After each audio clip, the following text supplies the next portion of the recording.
Hi, back again. I think I got this all set. I put this here so that I'd be in the right spot.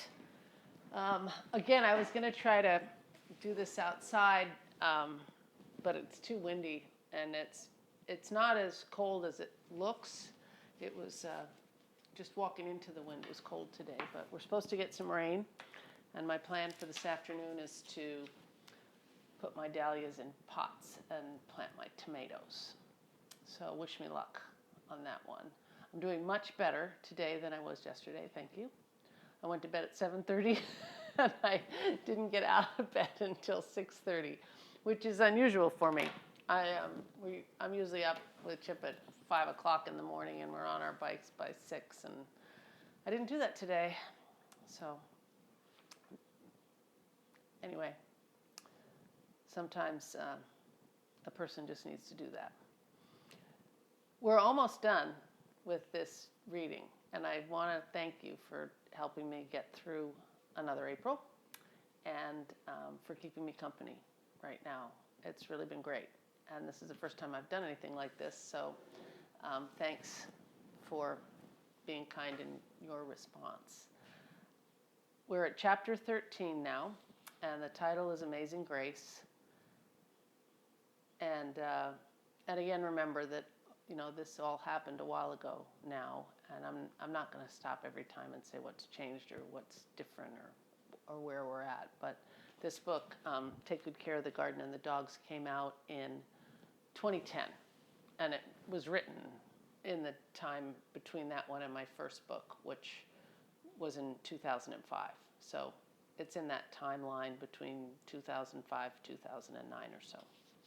And as of this reading, last time I checked, it is still 2020, and this is April 2020, and I'm reading this to you during pandemic times when I'm at home, and I'm betting you're at home, and we've got some time on our hands. Or at least those of us without little children at home have some time on our hands. Okay, back again to this. Amazing Grace, chapter 13, and the epigraph for this one is from the Lord's Prayer. Forgive us our trespasses as we forgive those who trespass against us. A dozen of us had a ski race on Saturday at the snow machine track 25 miles out on the Haines Highway. My friend Liam, who helps coach the cross-country team with me these days, organized it and had changed the location earlier in the week when it looked as though the April sunshine and warm wind would make the snow too soft on the golf course where we had been skiing all winter. Standing in a foot of fresh snow on race day, with still more coming down, he joked, "We're out here today because there's too much snow in town." There is usually less snow in the coastal town site this time of year than farther up the colder Chilkat Valley toward Canada. But on this particular morning, there was a surprise. Shin-deep snow blanketed roads, yards, and rooftops from Front Street to Officers Row. Of course, it was snowing hard up the valley, too. Maybe you don't need to know this. Maybe the weather is an inside joke. Still, we thought it was funny to drive 25 miles on a yet unplowed road for a race we could have practically run on Main Street. The spring blizzard didn't quit until the next day, a few days before the blessing of the fleet after church on Palm Sunday. The ski race, a relay, required 4 teams of 4 to ski loops around the oval. Yes, you are correct. There were not enough of us to field that many teams, so Liam skied extra laps. There were no rules regarding skating or classic styles either, but it was not a free-for-all. The entry fee was a donation to the Hospice of Haines Community Cancer Travel Treatment Fund. Without a hospital, residents have to leave town to treat serious illnesses, often heading as far as Seattle. It's hard to be alone at a time like that, but costly to have visitors. This fund helps pay for a patient's airfare and for a family member or friend to accompany them. This is hard now when, on the news and listening this morning to the radio, I heard a story of a young man whose mother died, when he couldn't be there. And I think that's been really hard on, obviously, the families involved, but it's hard to listen to too. It creates that kind of empathetic grief that all of us, we're afraid that we don't want to be alone when we die, and especially without our family or friends in the room. But I do want to thank the nurses, doctors, and the aides in the hospitals who are doing double duty as that. But I digress. A dog musher who once played college football made sure both skiers had stopped before slapping palms for the handoff, which led to a few faceplants in the tag zone. I did not fall when my teammate hit my hand, and neither did the physical therapist I raced against. Dr. Marnie Hartman is the only practicing physical therapist in Haines. She helped me to learn to walk again, and more important, to find the confidence to run, ski, and cycle after my terrible accident. Marnie made house calls when I first came home from the hospital and the Sleepless in Seattle nursing home, and I was confined to my bed or wheelchair. The clinic had hired her a week before I was hurt. Until then, there had been no physical therapist in town. And you wonder where my faith comes from. Marnie is petite and blonde and looks about 25, but has to be older. She was not easy on me. Sometimes when she massaged my nerve-damaged right leg, I'd cry. She also wouldn't let me call it my bad leg. She said if I started doing that, it would never heal. When she insisted I was ready to use a walker and showed me how to stand up, leaning on it, I was afraid I'd fall. Under the watchful eyes of my caregivers, there was always someone with me in those days. Slowly and steadily, I managed laps around my living room, about 40 of them. The next day, I was in so much pain I couldn't sit up, much less stand, with or without the walker. After that, Marnie was more specific about my independent exercise, but I knew she was pleased that I was, as she would say, going for it. I couldn't help thinking about that as we both skied onto the course, unable to see clearly in the whiteout. I suppose we could have agreed to stay together. We could have finished holding hands. We could have. But that's not why she and so many others willed and cooked and prayed me back to health. They expected more from me. I tell young runners who Liam and I coach on the high school cross-country team to give their all in even the smallest race, reminding them that they've taken an unspoken oath to do the best that is within them. Inspirational speeches aside, I hadn't planned to find out who I really was that Saturday. What if I poked my eye out with a ski pole or hit my head on a snow-covered log? What if I couldn't go fast enough? I also had a pretty good excuse, or at least a good reason to be cautious. It was 4 years ago, almost to the day, Thursday, April 7th, 2005, at about 11:30 a.m., to be specific, that I was run over by the truck and broke my pelvis in 6 places. I'm fine most of the time, but in April, I tend to become a little wiggy. I went to my regular doctor the other day because the dentist who I saw in case I had fatal gum disease, he never even mentioned it, but I had no cavities, and noticed a slightly swollen lymph node in my neck. So let me just say that again. The dentist who I saw in case I had fatal gum disease, which he never mentioned, but I have these bumps in here sometimes. Anyway, I had no cavities, had noticed a slightly swollen lymph node on my neck. So I was already practicing how I'd respond to the words terminal cancer when my doctor noted that the last time he saw me was exactly a year ago. Then I had thought I had a blood clot in my knee. I didn't. Now Dr. Feldman smiled and said, "See any pattern here?" I had come to the ski race with my husband because if people don't attend events like this, then we won't have them. Chip had his fancy racing skis. I purposely brought my old touring ones with the 3-pin bindings. When is it okay to decide that you don't need to do your best? That you have built enough character for one lifetime? I slid up alongside Marnie and we waited for our teammates to tag us. They were skiing side by side, racing hard. I joked that I hoped I wouldn't fall down right away. Marnie smiled. She said she did too, and then took off, all business, making sure we raced as if it were the Olympics. I finished with a pounding heart, gasping for air. Here's what I learned. Shared experiences alone are not enough to make a community. As Wayne had said about raising that totem pole, you have to put your heart into them. I don't remember, to tell you the truth, which one of us finished ahead either, but I just know that it was really good to go as hard as I was able to. This is part of the reason I went to the Blessing of the Fleet for the first time in a couple of years the next afternoon, even though I knew it would be painful. The blessing has actually happened now for 4 years in a row, so maybe it finally is annual, which doesn't mean they've all been exactly the same. This year, the weather felt closer to October than April, and since it was Palm Sunday, palms replaced the hothouse carnations of previous years. There was fresh snow on the breakwater, and low gray clouds obscured the mountains. It was so still that the harbor could have been slate. An eagle whistled from the top of a piling, appearing higher thanks to the very low tide.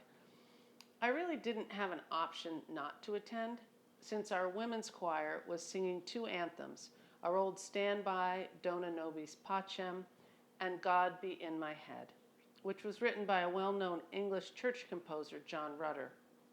The words were from a 13th century Church of England book of prayer and meditation, the Sarum Primer. God be in my head and in my understanding, it began, and continued, God be in my eyes and in my looking. God be in my mouth and in my speaking. God be in my heart and in my thinking. God be at mine end and at my departing. After we sang, I listened as Father Blaney from the Catholic Church, dressed in his Sunday black with a white collar under a blue and white ski jacket, read all the names of the people who died last year, the first part of this year, and as ever, at sea or in our lakes, rivers, and ponds. There were, as always, more than you'd think. Father, as he is usually called, is an outdoorsy guy. He had been serving some of the other smaller communities using a mission boat, the Mater Dei, or that's Mother of God in Latin, but is back in Haines again. I would not have been surprised to see him at the ski race yesterday, but he was probably busy preparing for Holy Week. Marnie knows how much she helped me recover, but watching him at the blessing, I realized that Father Blaney doesn't have a clue about how much he influenced my decision to ride a bicycle fast again. As it had been with the ski race, I hadn't planned on it, but a visit from my dad, dinner with Father, and a few words from a tough old gold miner prompted me to do something I thought I didn't want to do ever again. It's not that I was afraid. A year and a half after the accident, I was riding my clunky town cruiser on errands all summer with no jitters. Sure, I did go through even the quietest intersections cautiously, but that's normal. Okay, so most of the time I got off and I walked the bike across the street. Because of his assignments, I hadn't seen Father Blaney since before I was injured. So when I'd heard he was back in Haines to celebrate the anniversary of the founding of the Sacred Heart Catholic Church, I had invited him over for dinner. That night, he asked if the new priest could come too, and since I was having all their clergy, I called up some other Catholics and made a party of it. Father wanted to know all about my wreck. I've told the story a lot, and it becomes harder, not easier. But I do like him, and he enjoys a good yarn with a happy ending, and this is certainly one, so I told it again. Since he is a priest, and I was among believers, I also confessed that even though I didn't hear or see God, I'm pretty sure that I felt something the equivalent of that peace we talk about in church, the one that passes all understanding. When the truck ran over me, I wasn't scared to death. Instead, I was calm enough to tense my stomach muscles as the tire hit me and order friends at the scene not to move me. I'm usually such a chicken. Even as I was doing all that, I felt like a different person. Something or someone changed me. A Holy Spirit took over. But I couldn't articulate that so well, so I told Father I suspected divine intervention. He said it was right to think so. But I wanted to ask, why didn't God intervene with my mother, or in bigger disasters such as hurricanes, tsunamis, drunk driving accidents, or the war in Iraq? I also wanted to ask him if he thought people who are knocked out on morphine the way my mother had been those last days could feel the peace of God, or if that too was masked by painkillers. But that was so personal. And what's the word? Simplistic? Naive? Just plain dumb? It reminded me of that T.R. Pearson novel, A Short History of a Small Place, where the boy believes that God can't see through buildings. So it was all right to do bad things indoors? Rather than voice these questions, I changed the subject to Father's cycling. Was he still riding his bike in Hoonah, Wrangell, and the other small towns and villages here in southeast Alaska in which he's been ministering since he's left Haines? Absolutely, he said in his loud Boston accent. I rode out to Chilkoot Lake the other day. That was a 20-mile round trip from the rectory. It had been windy that day, too, so windy that we had moved our planned beach picnic supper indoors. Riding a bicycle into the wind is twice as hard as walking or running into it. Father Blaney must be 70. He broke his pelvis in a car wreck decades ago. I was T-boned, he said. Must be someone going by on the beach.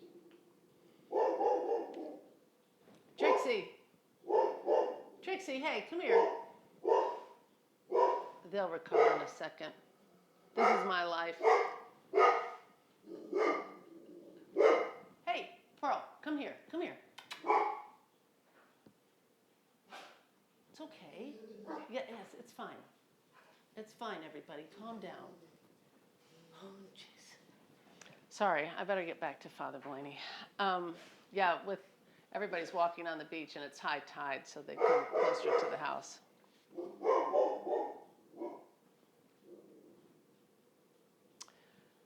So anyway, as I was saying, I was T-boned, he said. He was in his 20s when he too spent months recuperating. Doctors were so concerned he might not survive that he was given last rites, the whole bit, he said. I asked if he's sometimes afraid it could happen again. Sure, but what are you going to do? You have to drive, he said. The conversation shifted as we made our way through grilled salmon, roasted potatoes and beets, garden salad, and finally rhubarb pie. Later, after everyone had gone home and Chip had done the dishes, I thought hard about Father's bicycle ride. The next morning, just as he had all summer, just as we used to do together before my accident, Chip woke at 5, put on his cycling shorts and shoes, hopped on his racing bike, and rode for an hour or two out the Haines Highway, which is really a gentle 2-lane road along the Chilkat River. That afternoon, I climbed on my town cruiser in my regular shorts and a t-shirt. Although I stuck a neon cycling jacket in the basket along with the water bottle. I wasn't sure where I was heading. I didn't want to have a goal I couldn't meet.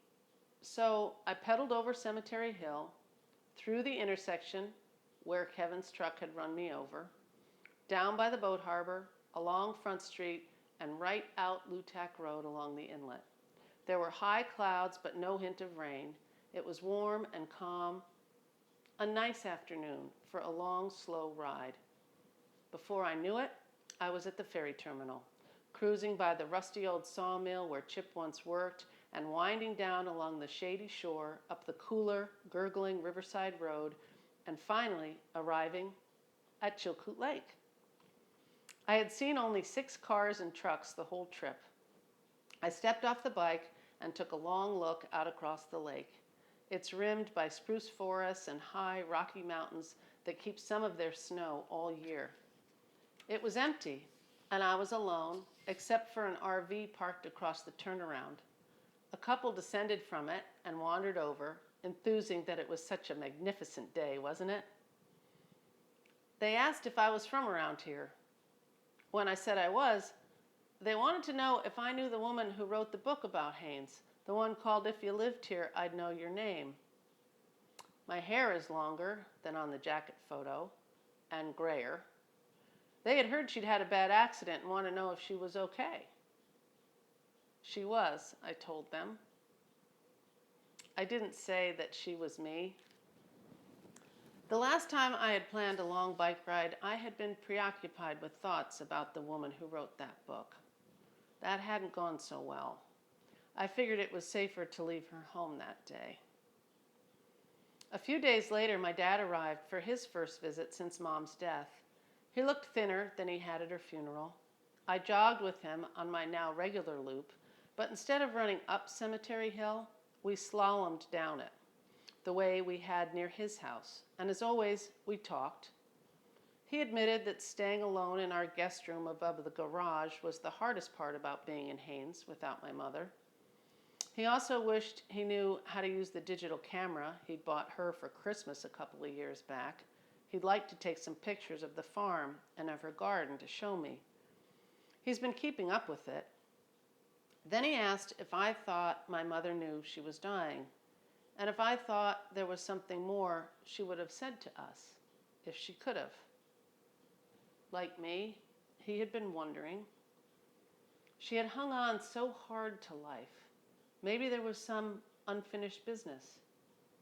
Do you think that she's at peace? He asked. I said she's probably playing golf in heaven. I wish I could believe that, he said. I hope it's true. He hadn't been playing much himself. It wasn't the same game without her. Then, on the 4th of July, walking between the picnic in Tlingit Park and a mud volleyball game, Dad, Chip, and I ran into John Schnabel. John is older than Dad and older than Father Blaney, though just as active. He walks to the pool to swim laps most winter mornings. In the summer, he leads a crew with front-end loaders and dump trucks digging through the creek bed at his Big Nugget mine for the heavy gold pebbles and flakes that sink to the bottom. He stores them in baby food jars locked in a big black and gilt safe right out of a Wild West movie. I have a feeling that for John, the value of the gold is in the looking for it, not the owning of it. And yeah, that's the same John that later became famous in the Gold Rush television show and was known as Grandpa John. John was all alone out at the remote mine about 5 years ago, shoveling snow off the peak cabin roof when he slipped and caught his heels on the ridge cap. He lay there on his back, feet up, head down, for quite a while, and thought about his childhood, his parents, his brothers, now gone, his children and grandchildren, and his wife, Irma. When you are facing death and have a moment to reflect on it, this is where your thoughts turn. To the people who love you or who have loved you, the living and the dead. Did that make sense to you? This is where your thoughts turn.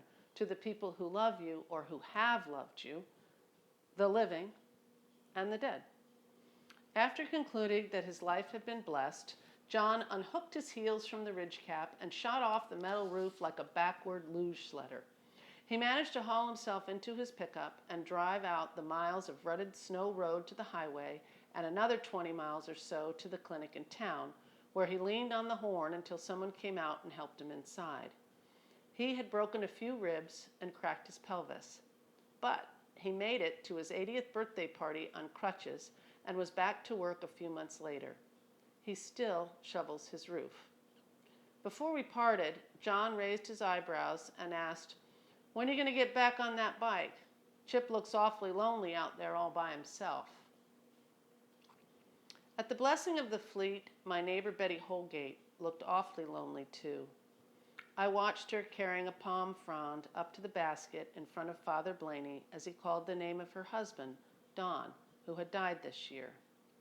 When we were clearing the land for our house, Don had pedaled over on his bicycle. He had replaced the stock seat with a bigger, more comfortable one.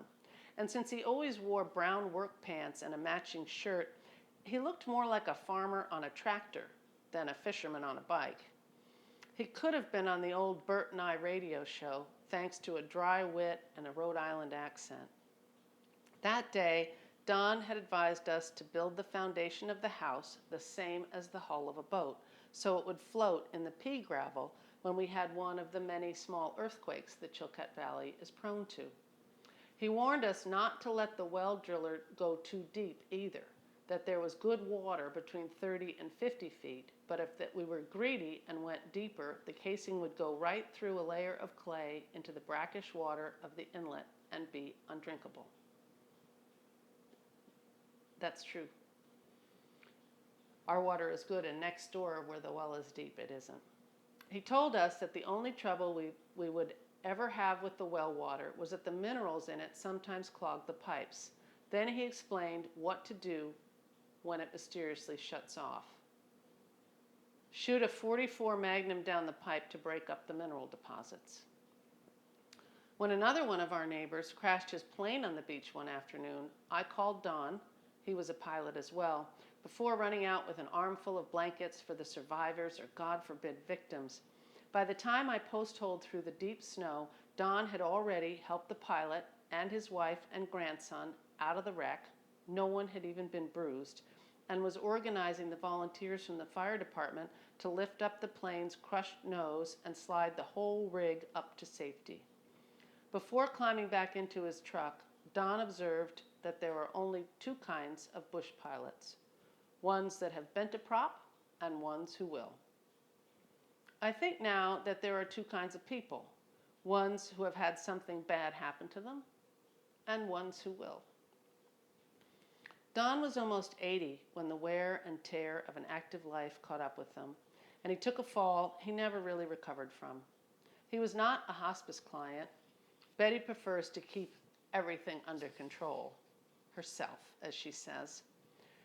But my training and experience with Hospice of Hames helped me when I sat with them as he lay dying.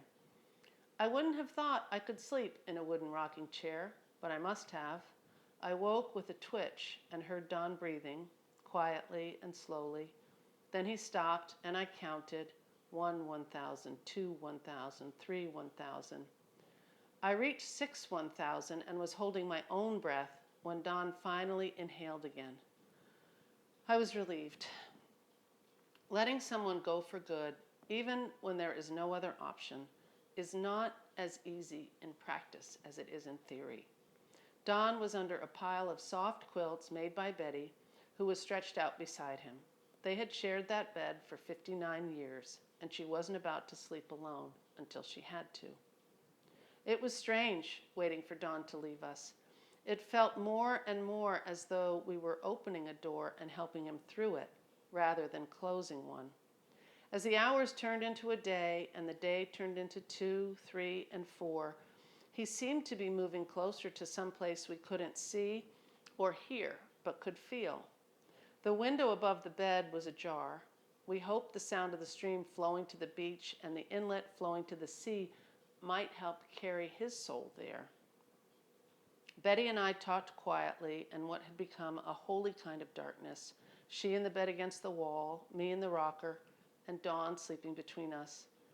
His face already wore the waxy mask of death. We both wished that he could cross over into the country of the dead and then come back to tell us about it.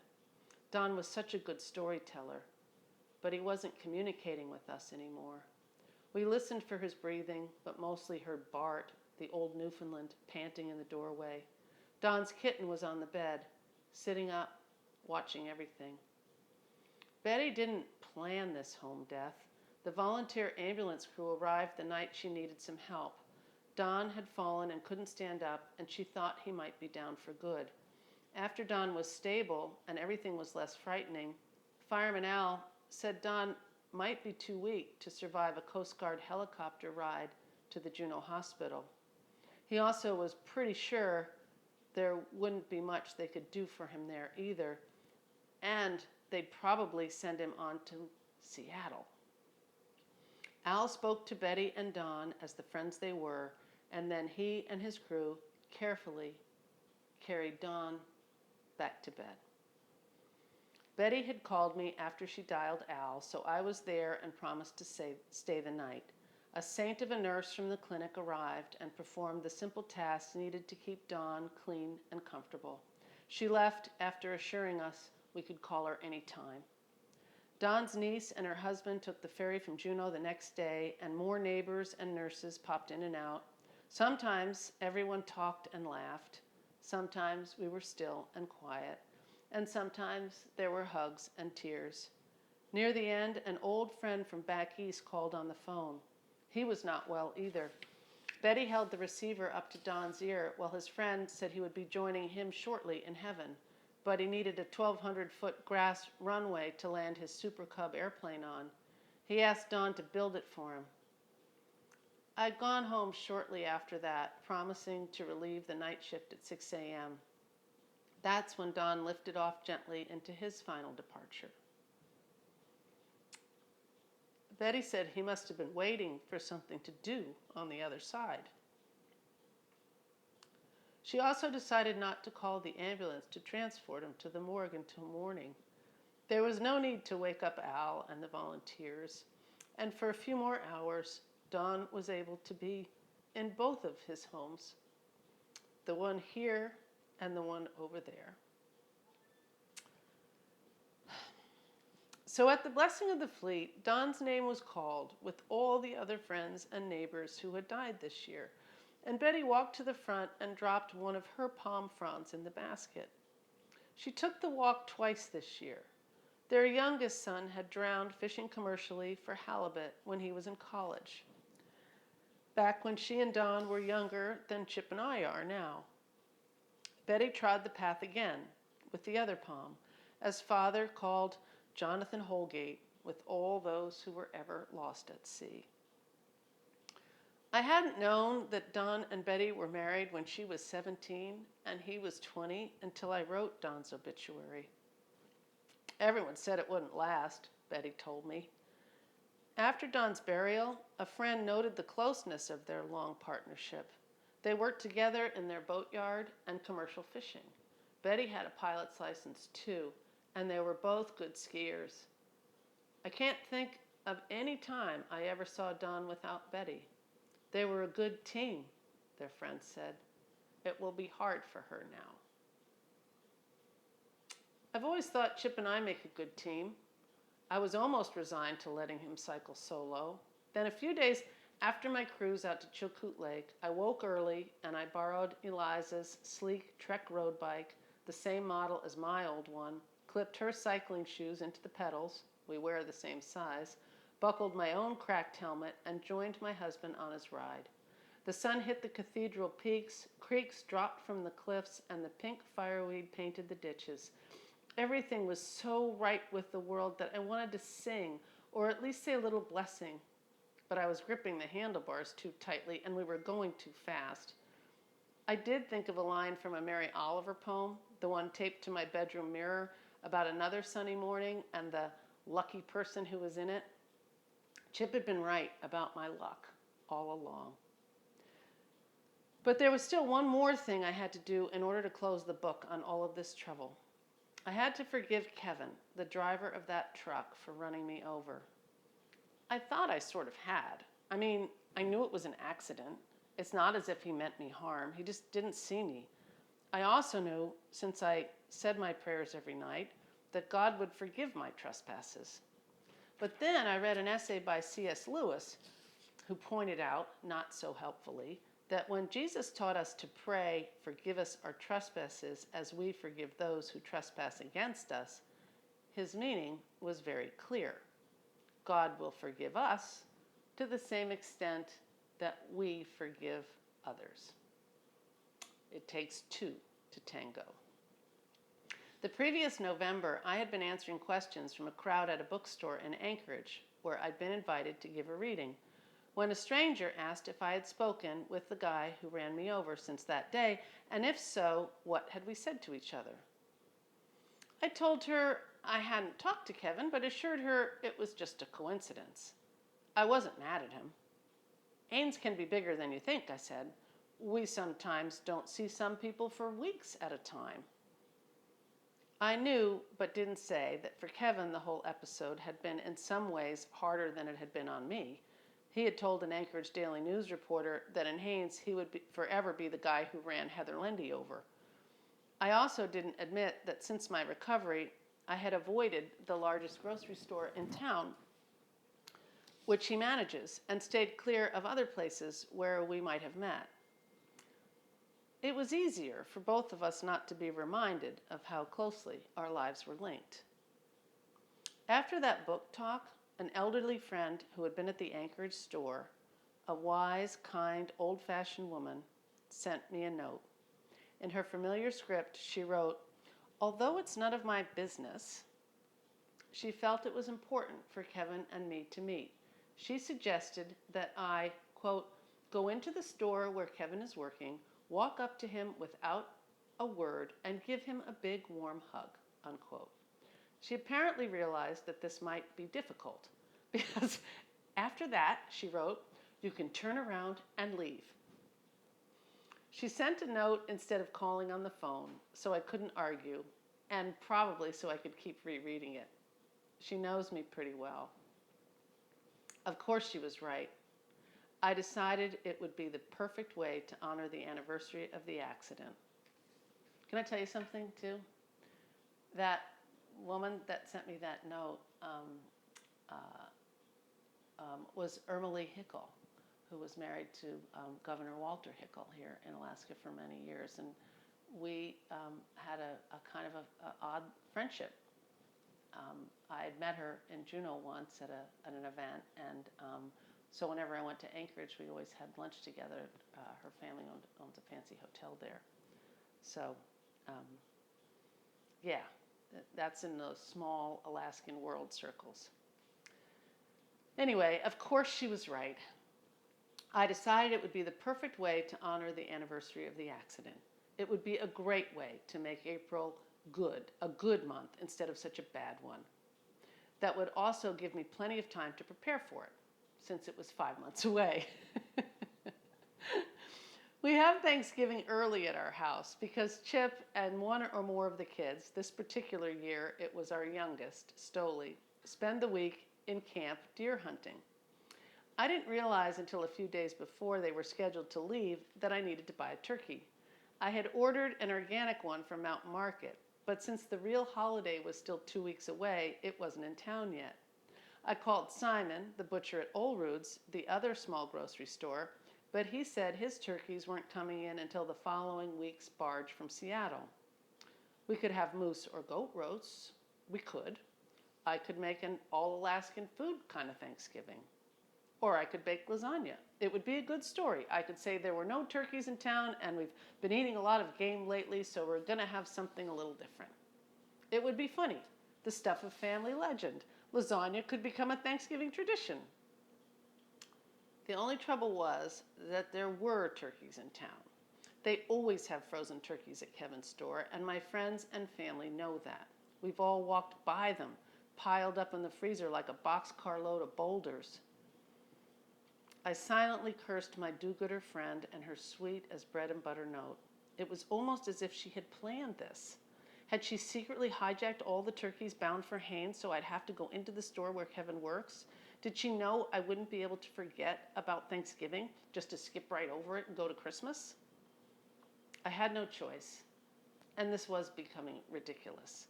The more I thought about it not being a big deal, the bigger deal forgiving Kevin became. There's a lesson here, but it will have to wait. I was only a few feet inside the store when I bumped right into him. He was spinning around with a wad of loose cash register tape in his hand. I learned that it's true that God works in mysterious ways. Either that or I'd temporarily lost my mind because I was so startled I gave Kevin a hug. Then I even kissed him on the cheek and mumbled something about being okay and not to worry. This was so unlike me that it was almost an out-of-body experience. Kevin's eyes filled, and mine did too, and I bolted toward the frozen turkeys, or I tried to. Kevin had not read my friend's note. He did not follow the script. He didn't know we weren't supposed to speak. He had his hand on my arm and wouldn't let go. Does it hurt when the weather's cold? He asked. I mean, can you feel it in your bones? Well, sure it does sometimes, but I didn't want him to feel guilty about that. I'm okay, I assured him.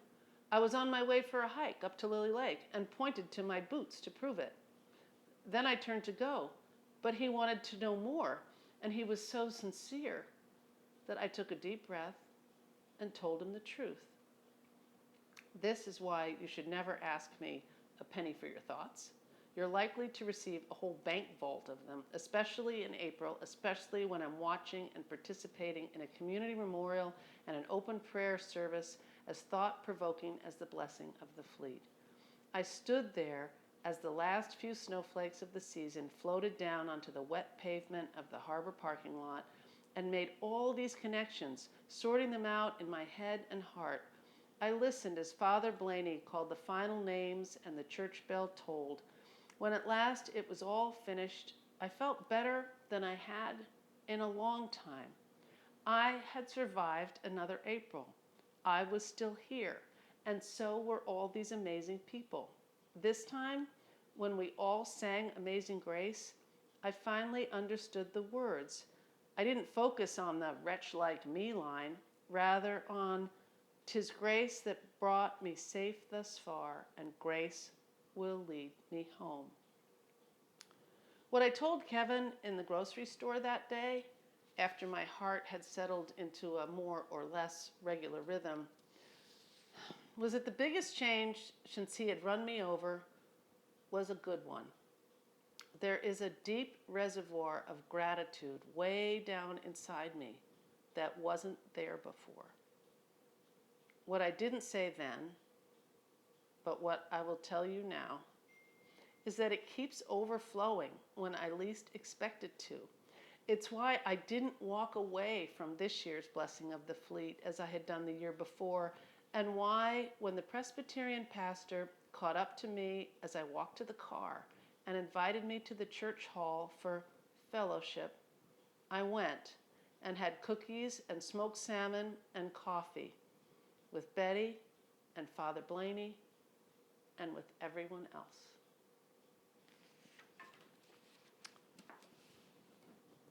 Well, I don't think there's much more to say than that. Thank you for helping me get through another April, and we've got one more chapter. And until then, take care of yourself and be good to one another, okay?